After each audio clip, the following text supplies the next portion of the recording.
Welcome back to Variety Vibes, the place where real stories meet real conversations. Today's episode is a personal one. I'm sitting down with someone I've known my whole life, my brother John. From a rough childhood to being locked up at just 18 to trying to build a better life at 34. His story is real, raw, and far from over. Let's get into it.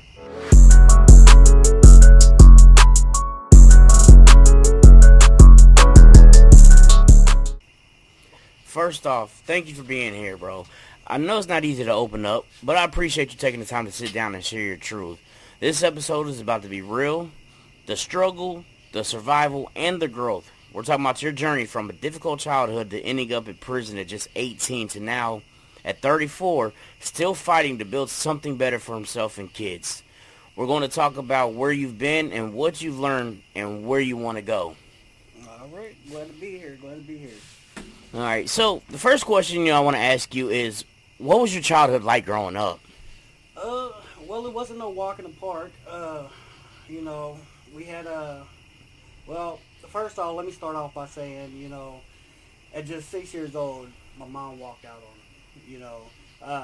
And that alone, that was a little hard to process growing up as a child. And then, also with her constantly trying to come back in every couple years Right. and things and continue walking out. Absolutely. And stuff.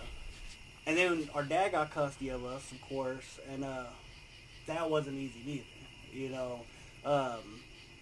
He wasn't he I don't know how to put it, but I do know that he wasn't the best father.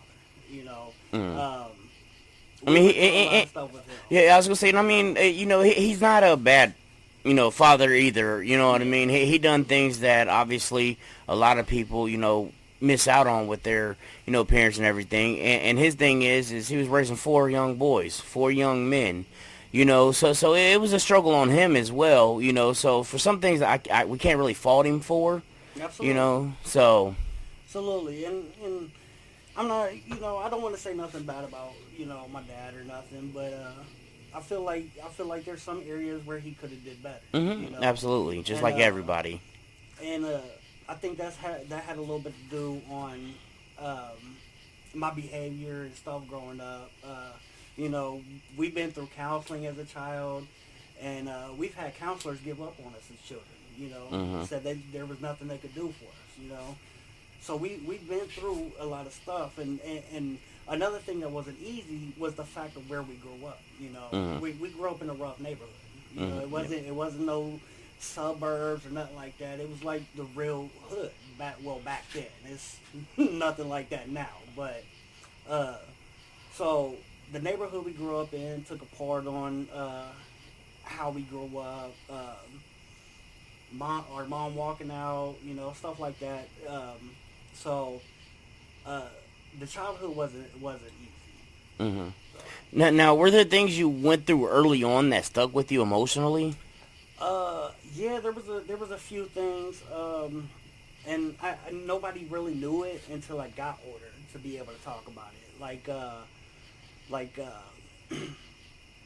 my mom's ex-boyfriend, back when I was around 4 or 5 years old, and I was playing tag with y'all and stuff, and I ran by the paint, knocked it over. And No. I'm assuming you don't remember the story to that. I'm the one that actually knocked that paint over. I don't know, but yeah, I was the one that knocked it over. Regardless, I got my face rubbed in the paint, and nobody knew that until after the fact. No. We were all there. Well, we watched it happen. No, I'm saying. Oh, you're talking about dad and stuff like that. Oh, okay. Okay, I was about to say, yeah. But nobody else knew in the family until later on. Yeah, absolutely. I was almost grown by the time they found out. And by that time, it was too late anyway. But yeah, no, absolutely. Right. But yeah, I went through a lot of stuff as a child.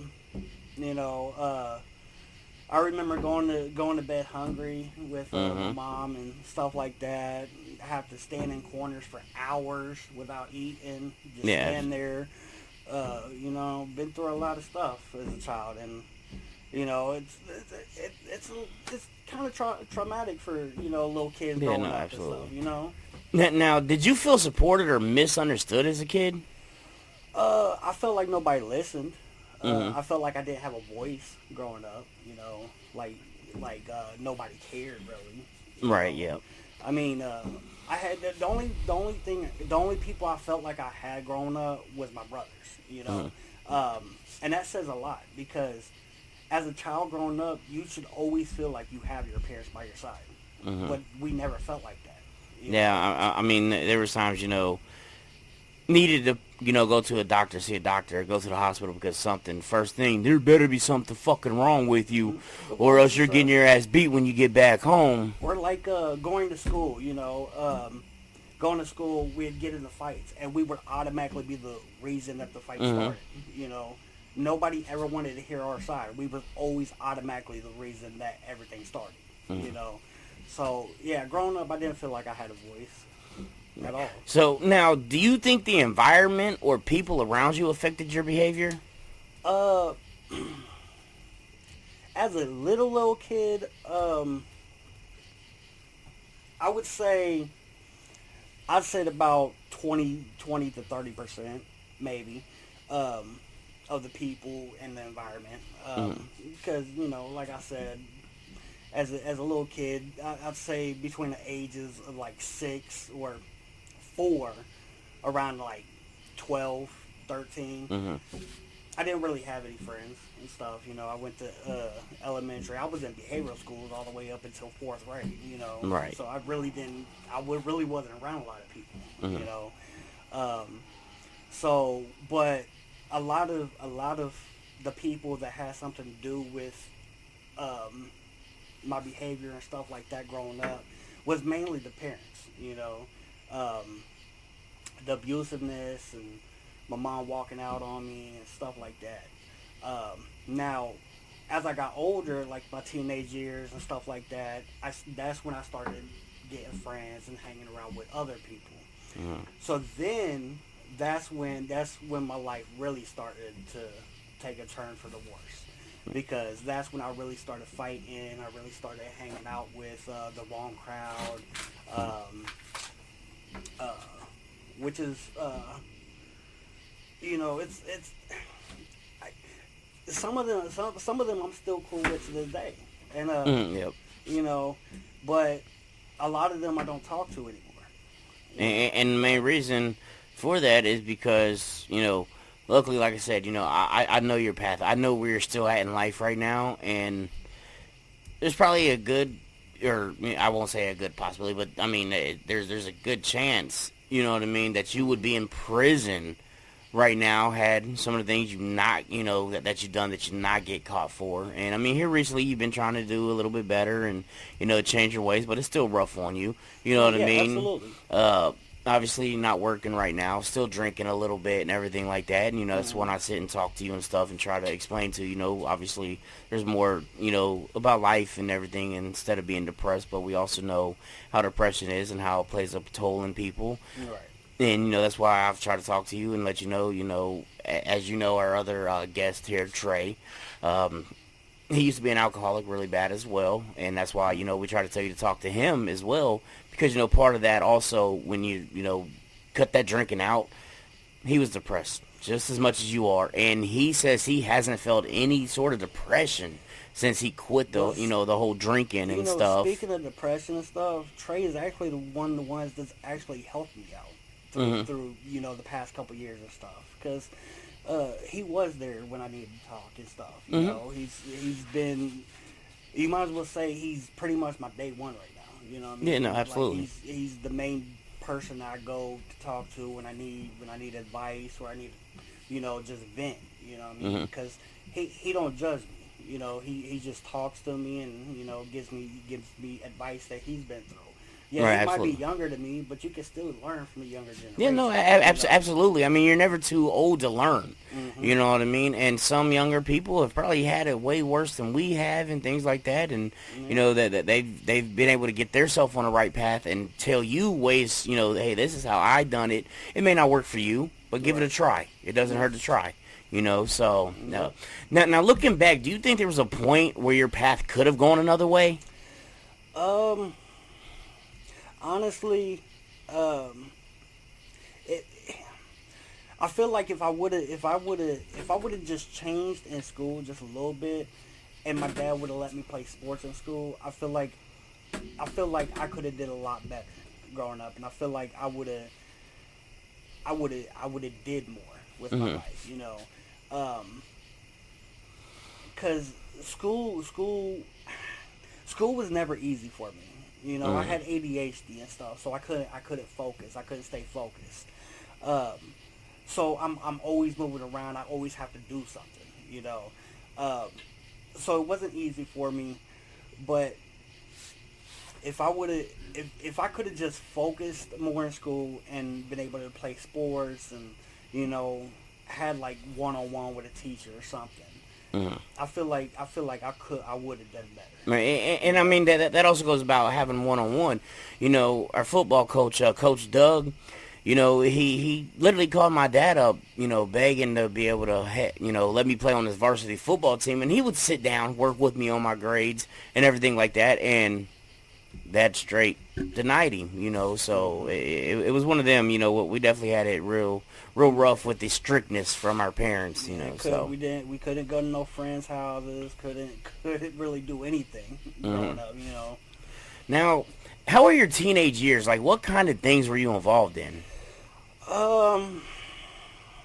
Well, like I said before, I hung out with the wrong people and stuff. You know. All the way up until I was 18. You know, I did some crazy stuff. I've done burglary and you know Hmm. stuff like that, which um, you know I've caught charges for stuff like that and stuff. You know, so it's stuff that I'm not proud of.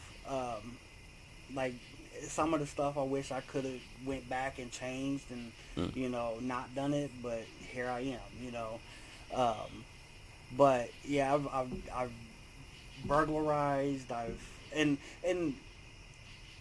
the house that I burglarized was my own parents' house. Hmm. You know what I mean? And Now, not to cut you off because that's pretty much going into my next question. mhm. You know, so what led to you being incarcerated at 18? um, so I hung out with this dude. Okay, so it started on October 30th of 2008. Yeah, 2008. Hmm. And so there was a big fight outside and stuff, like it was just a big ass fight. Um, well, in my head, I'm like, because the dude came out and he shot his gun. So in my head, I'm like, oh, he shot at me. So in my head, I'm like, well, I need to retaliate. So I went back and I stole my dad's guns.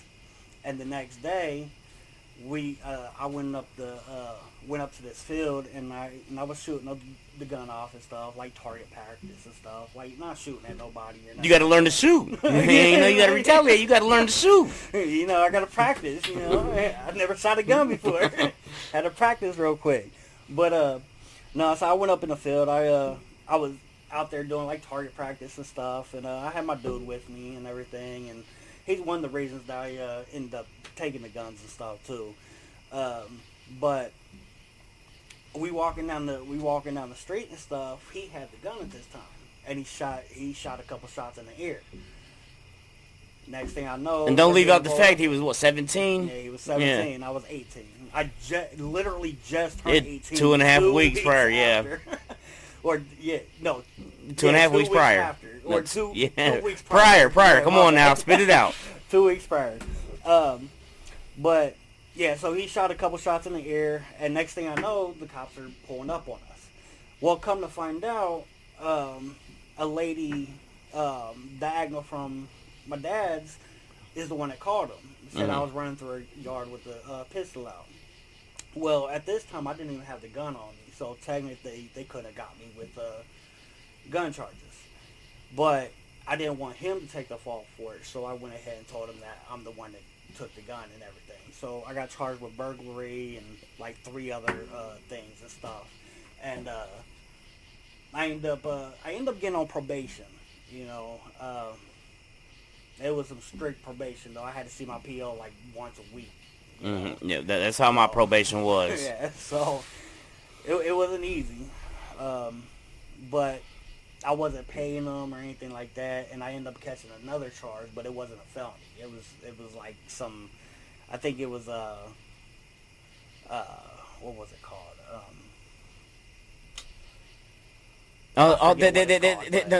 This was the time when your girlfriend was 17 at the time, because you had just turned. I mean, you guys were only like a couple months, different or something like that with age or something like that. Yeah. And you had just turned 18. Your girlfriend was 17, and because of one of your charges for furnishing a firearm to a minor, because of buddy of yours being 17 as well, you wasn't allowed to be talking to anybody that was under the age of 18. And her parents pressed the issue about it. And said, hey, he's talking, and so her and her dad ended up setting me up, and the cops ended up showing up at my uncle's and stuff, and had a shotgun in my face and everything. Like, they came deep. They came with the paddy whackers and everything, but they wasn't playing. Now, did you feel like the streets gave you purpose or protection at the time? Around like 15-ish, that's when I started thinking like that. Before, I didn't really believe that. I just thought I was just out here wilding. But after that, I felt like that I had ride or die friends and stuff that was gonna always be there and stuff and ride for me. Y'all had y'all's own gang. You know what I mean? So, yeah. But now looking back, I don't believe that. I just believe that they was out for themselves. So. Now, was there anyone who tried to warn you, or were you already too far in? At that time, I was already too far in. I was really like out here doing stupid shit at 18. I was way too far gone. Like I ain't proud to say it, but I made my own dad have a little stroke in the front yard trying to get into a fight out literally right in front of his house. And Corey was there, and he was trying to stop me too, but at that time I was young and dumb. I didn't care, Right. I seen my friends trying to getting into a fight with a bunch of people, so I wanted to be out there to help them.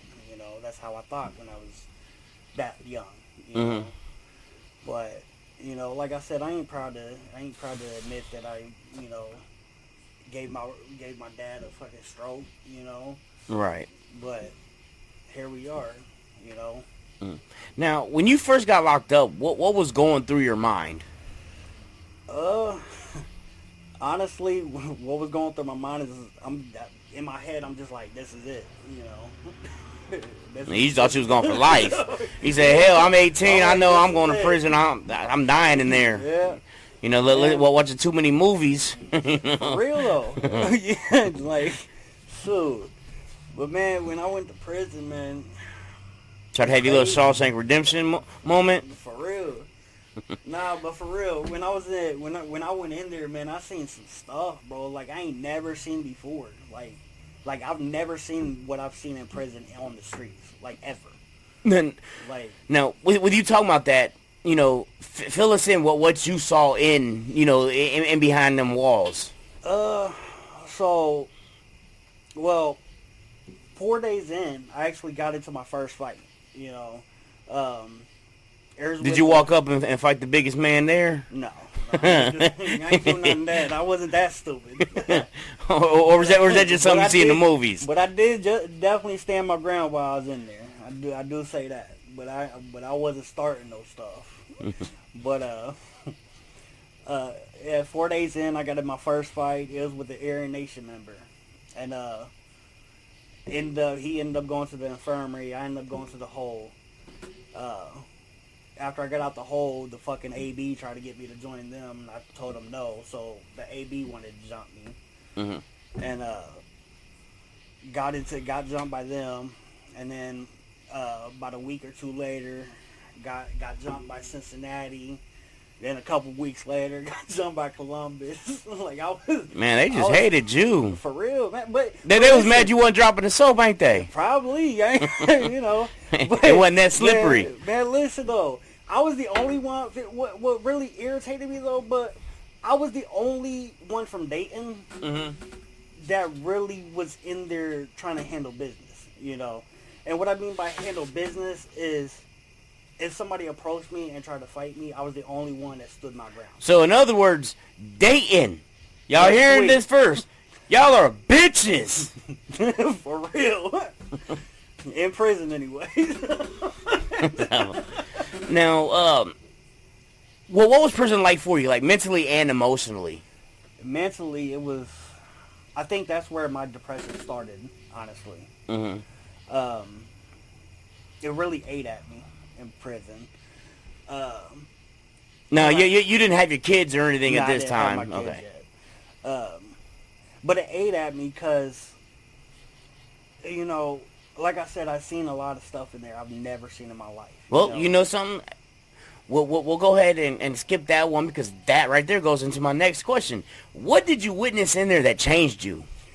I've seen. I was 2 racks down from somebody, and this dude was dead asleep, and I seen a dude walk up, put with one of the metal padlocks, put it in a sock, and just beat him like. Oh man, he was 100% watching too many movies. He was. I did. They do that in real life. Oh yeah. Like I seen that in any movie that I see where people are locked up. That's what I see. Like he definitely was watching too many movies, if that's what he's doing. Yeah, this dude was dead asleep, and this dude just walked up and just beat his ass with a sock. And then I seen somebody get stabbed on the fucking yard. You know, I've seen a lot of stuff in prison. And I think that's where my depression started. Honestly, is prison and stuff. Just seeing everything that I've seen in there. Now, was there a moment inside that made you reflect on your life choices? Honestly, the whole time in there, from day one to the end, I was reflecting on everything. I actually used to write raps and stuff in there. You know, and a lot of it was just to get stuff on my mind, and, you know, vent, you know, whether it was, and it wasn't even to vent to anybody, it was just to vent to myself, you know, just to get it out of my head, you know. But yeah, I think from the moment I walked in to the moment I left, I think that whole time I was reflecting on myself. Honestly. Okay. Now, do you think the prison system actually helps people change or just makes things worse? It depends. Because some people do go back, you know. Right. Which, you know, that goes back, like, you know, when I was constantly locked up as a juvenile, because, oh, man, I was probably locked up every weekend, every week, you know, every other week. And the thing is it makes you have a sense of toughness. You know, when you're that young, you know, telling people or you hearing people talk about, oh man, yeah, man, hey, he went to juvie, he was in juvie, you know, makes it seem like, you know, ain't nobody gonna fuck with you, you know, like I'm the, you know, so is prison kind of the same thing, like with some people, like how does that kind of work? Because I hear a lot of people now to this day talking about, man, I've been in a prison, I was in a prison, like. I believe that it makes people feel like they're tougher than what they really are. Because, man, I've seen firsthand. Prison is. I've lived the street life and I've lived the prison life. And when I tell you prison is much worse than the street life, I'm not playing. There's people in prison that's not scared to just walk up and stab you. They're not scared to take a life in there because there's people in prison that's already doing life. So what else do they have to lose? You know, prison ain't nothing. Ain't no walk in the park, you know. Right. A lot of people act like it's easy, but it's not. And nobody understands that until they go and see firsthand, you know. Right, which I don't wish that on nobody, you know. Prison is not. Now, with you saying that, because it's got to be better than the county jail. Only reason I'm saying this, only reason I'm saying it is because, mind you, you can't just up and stab somebody in the county jail. Yeah, you know what I mean? Like, you can't do this stuff in the county jail. But when I was in the county jail, when I did my 20 days, when I had caught my felony back in 2009, every single body that had been in the prison once before that was already locked up, they were begging to go back to the prison to get the hell out the county jail. That's because in prison you got a lot more freedom. Okay. You're pretty much out all day unless you go to a maximum security, and then you're only out an hour a day. Okay. But where I was, you're out all day long. You're only locked down on counties. So a lot of people, to them, that's a lot easier because you're around people. You get to go out, play basketball, play football, whatever. Mm-hmm. So a lot of people that's easier for. Okay. And now another question. Like, in prison, because I kind of want to get an idea. I've never been there. I was looking at 2 to 8 years, but I've never been. I changed my life, completely around because I realized that's not what the hell I want to do. And my son, now mind you, had my son not been born at the time when I first caught my first felony, I probably would have ended up in prison, know. Mm-hmm. But what I didn't, when I realized that spending them 20 days in that county jail killed me from not being around my son, that there's no way I can do more time than that. You know what I mean? It was all I can do to do them 20 days. But, when you see a movie and you talk about people talking about the yard and everything like that, is the yard pretty much the same like you see in the movies? Pretty much. On just your regular prison, yes. Mm-hmm. Now, when you go... So you got a, like, whole grass field and basketball courts and... Okay. Where I was...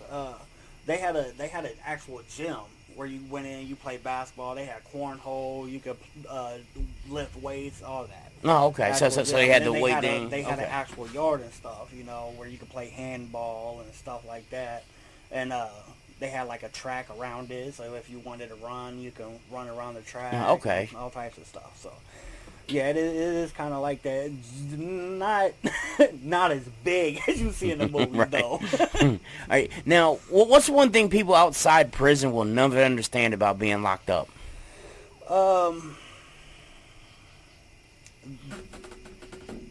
If you haven't been to prison before, then you'll never understand how tough it actually is. Mm-hmm. Until you actually go. Which, like I said, I don't wish that on nobody. Now, my thing is, with you keep saying, how tough it is and everything like that, because I've talked to people that's been in the prison, didn't have any issues. You know what I mean? As well. That was going to be my next question. So, technically, it's really not that tough unless you want to carry yourself into that manner or have that demeanor when you go in there. I mean, if you go in there... when you go in there, there's always going to be somebody that tries you. There's always going to be at least one person that tries you. And the reason they do that is to see if they can get over on you. Because there's people in there that will kick your box and steal your stuff, and just like they would out here on the streets, kicking on your door, stealing your shit. They do that in prison too. So they're going to, when you come in, they're going to test you just to see where that water stands, Okay. See how sweet you really are. And if you stand your ground, 9 times out of 10, nobody's really going to mess with you then. And if they do, they're not going to do a one-on-one. They're going to jump you. Okay. So out of the whole prison thing, after you got out of prison and stuff, you ended up getting with the girl, ended up having, kids with. So, I mean, what did it feel like when your first child was born? Oh, man. Oh, Miss Harmony. Honestly, best feeling in the world. My firstborn is actually what changed my life. You know what I mean? I still got, my life is far from over. You know what I mean? I still got a lot of growing to do. Yeah, and I mean, it's still from where I was. Yeah, no, absolutely. And that goes back to what part of this whole episode is right here is to realize that you're 34 years old. You went to prison at 18. You still pretty much still have had a shitty fucking life up until even now. You know what I mean? So this whole episode is to reflect and realize, and hopefully we can have you back on here in a year's time and you could be way better off, and that'll be a good thing for our viewers to realize it's never too late to start over. Yep, never absolutely. too late to start over. Just because you're 40 years old don't mean your life's done. Yep. You know what I mean? Like me, for instance, I had it rough up until I was 27. And, I mean, to this day, I still have some struggles. You know what I mean? But what was I doing up until 27? I just luckily didn't get caught for half the shit I was doing, you know?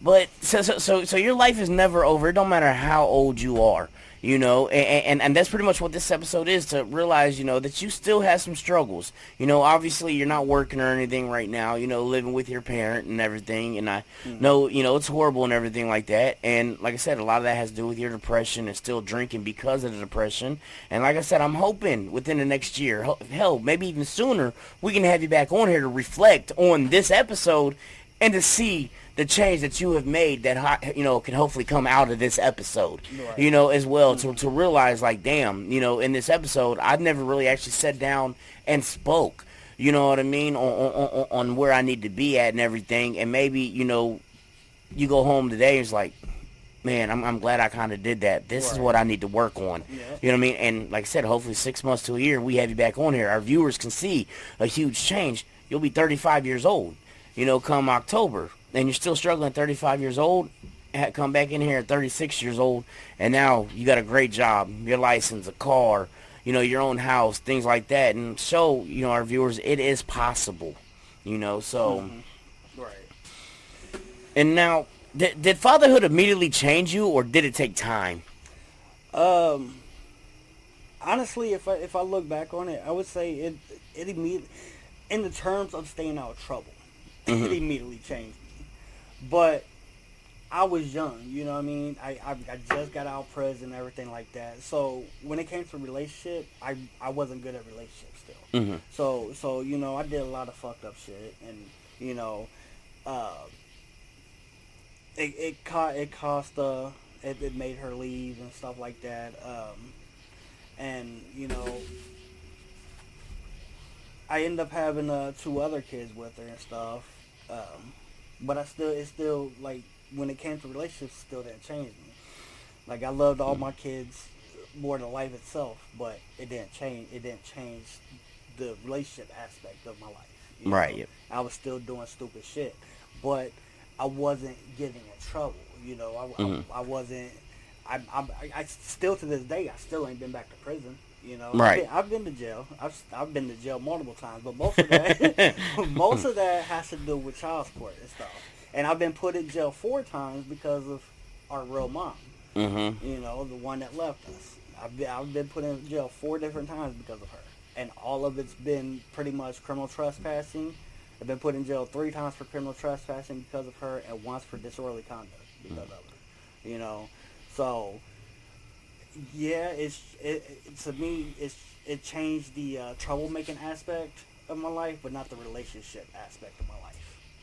So in short terms, you know, you didn't have your priorities in order. Pretty much. You know what I mean? Like, yeah, you may not have went back to jail or anything like that, but you were still a fuck up. I mean, you know, pretty much like so. Now, how did becoming a dad affect your mindset and priorities?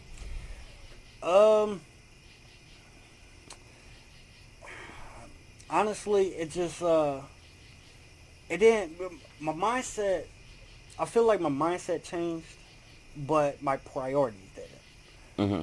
If that makes sense. Yeah. No. So, Because my mindset changed. Like, okay, I want to do everything I can for my children, but my priorities. But you didn't put them first, right? You know, so But I didn't put my priorities in order like they should have been. So I feel like it changed my mindset, but not my priorities. Okay. So now, would you say having your kids kept you from going back to prison? Yes, absolutely, 100%.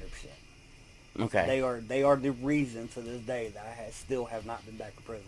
Even though, you know, you haven't really seen them in a while, and that's the thing, you know, because me and you have sat down and talked about this as well. Like, I get, you know, your child's mother, she did what she did when she did, and not let the kids come around you, you know, but we can't put all the blame on her, you know what I mean, of why you haven't seen your kids either, because you could have fought for them and stuff, you know, to be able to see them, and with everything you had going on, you haven't, actually tried to fight for them, which I know it hurts as well. I know you love your kids, you know what I mean? But like I said, me and you've had this discussion, and we've had this disagreement and this argument, you know what I mean? Because what you haven't done to be able to be in their life, like and that's the whole part. Another thing that we've said and talked about is there is a lot of things too that I've noticed that you don't take responsibility for as well. You know what I mean? Because I've never heard you admit that it's your fault as well. You know what I mean when it comes to that, and that's where me and you don't see eye to eye on. Like, I know in the beginning it was her. You know what I mean? And now that you're this much older, they're this much older, you know what I mean? Now it's both of your faults where these kids now have to suffer without seeing a father based off of both of y'all's actions. You know what I mean? And I know it hurts you. You know what I mean? Does it hurt her? I don't know, because she gets to be in her kid's life every single day. You know what I mean? So she don't give a damn. You know what I mean? So, now, what kind of father do you want to be now? Honestly, I just want to give my kids a better life than what I had. Which that would all start with, because I know you've been talking to her occasionally as well, which is a good thing. That fingers crossed. That could be a good sign. Because I've ran into them a couple of times. I mean, man, your kids are getting big. Oh, yeah. I mean that they are getting big. My daughter's almost as tall as me now. Yeah. So, but I mean, that starts with, obviously you want to be able to be in your in your kid's life. You know what I mean? And then, so obviously that would be your first step. But other than that, back that up. Like what kind of father, when that happens, like, do you want to be? You know what I mean? It's not about treating your kids better than what you did. Like, the question is, what kind of father do you want to be? I want to be the father that's always there for him. If you need something, call me up. If you need a place to stay, somewhere to rest your head, my door's always open. Somebody that is a father that's always going to be there no matter what. Mm-hmm. No matter how old they get. And what with us, I'm sure as well, it's one of the things you're going to have to mend that relationship. You know what I mean? And we know firsthand how that is with our mother and stuff like that. You know what I mean? Which can be a struggle for you. That's one thing I'm dreading. Like I said, you have to mend that relationship before anything. You know what I mean? Because your kids don't know you. Right. You know what I mean? That they know of you somewhat, but they don't know you. You know what I mean? So obviously, it's going to take time to be able to mend that relationship to be the father you want to be. Right. You know what I mean? And that all comes down to you at this point. You know what I mean? You taking that initiative, no matter how bad it hurts, because I know it's going to hurt. You know what I mean? And so no matter how bad that hurts, it all comes down to you willing to take that pain, to handle that pain, to stay around, to be able to be that father that they deserve and that you want to be. Right. So, and now, like, if you could talk to your younger self, like, what would you tell your younger self? No matter if it was from 10 years ago or 20 years ago. Honestly, I would tell them to stay in school, get that education, go to college, become something, No matter how much you hated school, to do something. Yep. Stay away from the troublemakers. Stay away from the people that's going to lead you down the wrong road, That would be what I told my younger self, because like I told you in the beginning, I believe if I would have stayed in school and, actually got to play sports and stuff like that, I believe that my life would have been a little bit better. Absolutely. Now, like, what's one thing that you had wished you had done differently? One thing. No matter if it's from when you was a kid, when you became a father, when honestly, you caught your felony, anything. I caught my felonies because my felonies are one of the biggest struggles in my life right now. Mm-hmm.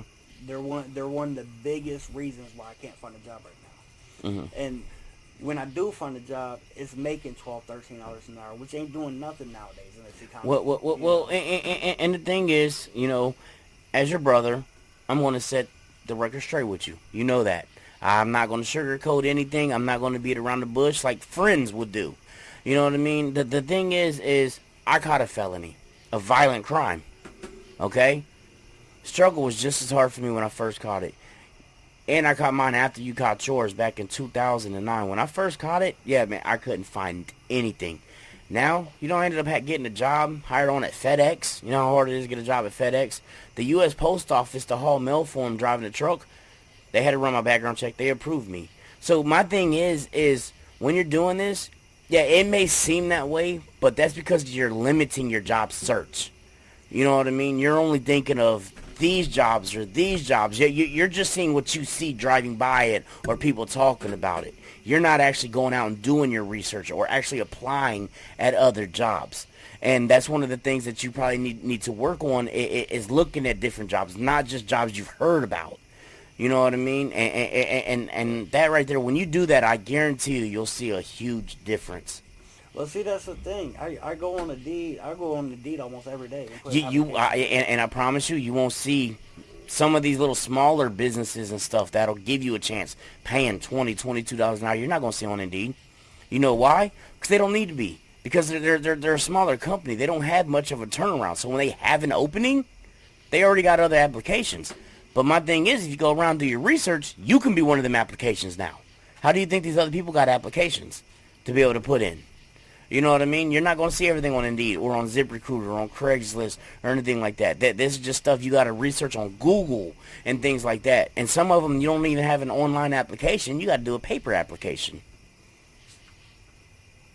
So like I said, I get, there are some places, like my felony to this day still keeps me from doing, certain jobs as well.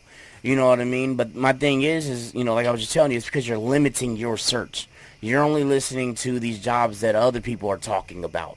You know what I mean? Like Chewy or Crocs or Fuyao or any of these other ones. These are some of the biggest companies around here.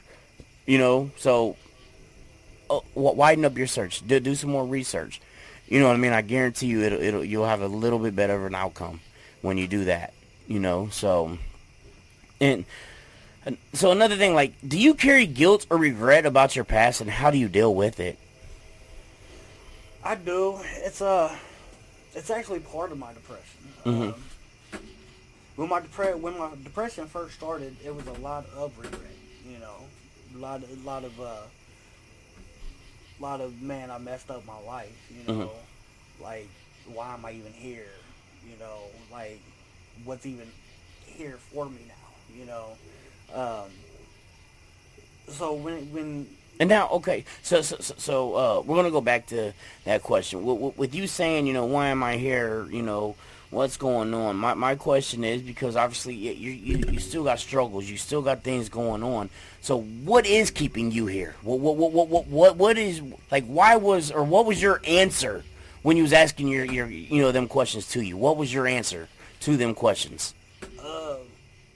Well, I didn't have my kids at the time, so a lot of what kept me here back then was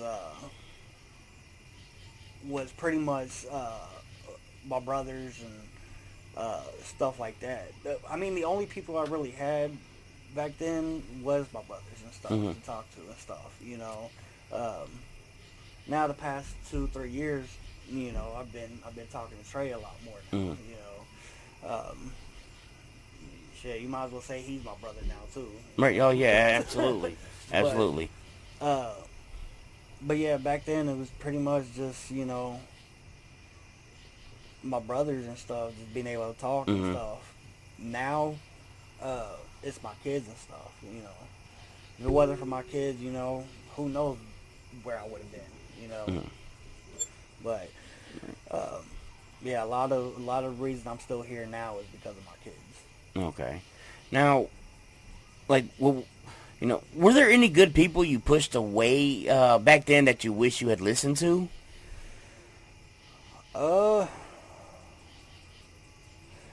really. I'm gonna be honest, because back then I really didn't hang around anybody that was really good. You know what I mean? We all pretty much did the same shit. Right. So there wasn't really no good influence at that time. Mm-hmm. And now, like, where do you see yourself in 5 years? Like, now we're, you know, because, mind you, yeah, this question is based off of where you want to be at, but ignore that. Where are you going to be at in 5 years? Well, honestly, I can't tell you where I'm going to be. All I can tell you is what I'm pushing for. Mm-hmm. You know, so what I'm pushing for in 5 years is at least to have my own place and a car. Mm-hmm. That's my two top priorities right now. You know, get out of my parents' house. You know, have my own reliable And mend the relationship with transportation. your kids. Yep, You know, absolutely. you gotta put that in there. Yeah. Well, oh yeah, because in 5 years my daughter's gonna be 19. So yeah, it'd be about that time to mend that. I mean, honestly, now would be a I mean, time if to I mend could it. talk You know to what I him, I mean? would, Yeah, but I can't talk to exactly. him right now, Now, what does peace look like for you today? Just you know, just not fighting, not bickering with people. Just talking. You know, Mm-hmm. like because growing up, my whole life it's just been yelling, just constant yelling. You know, And that's and what a lot of people fail to realize, like me with, you know, like my fiance and stuff like that, is when you're around it nonstop, and then when she yells back, it's a habit to yell back. Like, I hate yelling, I hate fighting, I hate arguing, That's exactly what I but say, too. but being around it so much, it's like it's part of you. You yell at me, I'm yelling back. Mhm. You know what I mean? And then you end up being the bad guy because you're yelling back. You know, and so it's definitely not, you know, some of that. But then people don't even realize that they're yelling. You know, some people just yell and don't even realize that they're yelling. And then when you tell them that they're yelling, they're saying no that you yelled. Right, And then it starts goes a back whole on other you. thing. You know what I mean? Like, Now, do you feel like you're still searching for who you are? yes, absolutely. I do every day. You know, I'm not done finding myself. Absolutely. You know, I still got a lot of work on myself to do. You know. And you guys hear that? Like I said, he'll be 35 in October, and he's still trying to find who he is. So I mean, that should tell you it's never too late.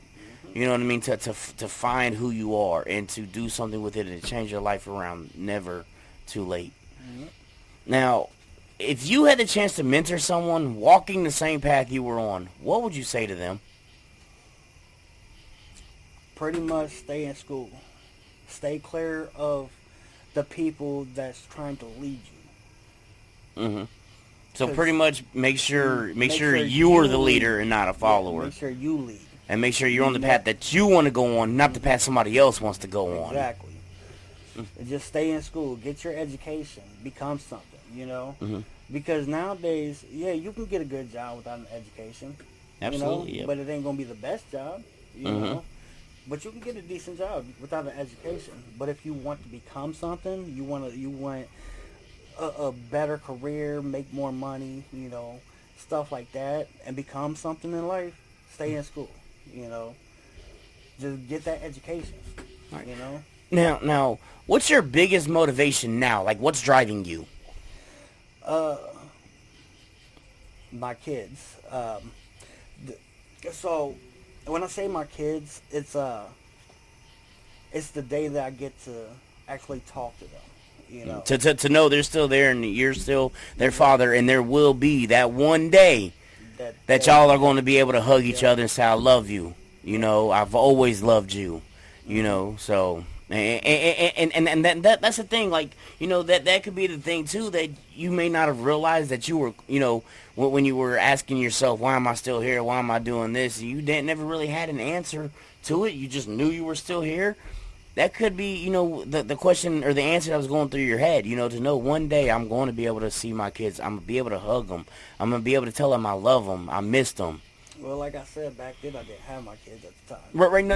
I'm talking about that, you know, as you get older and stuff like that, after the kids were born, when she took them out and everything, and you know, you wasn't fighting for them and everything like that.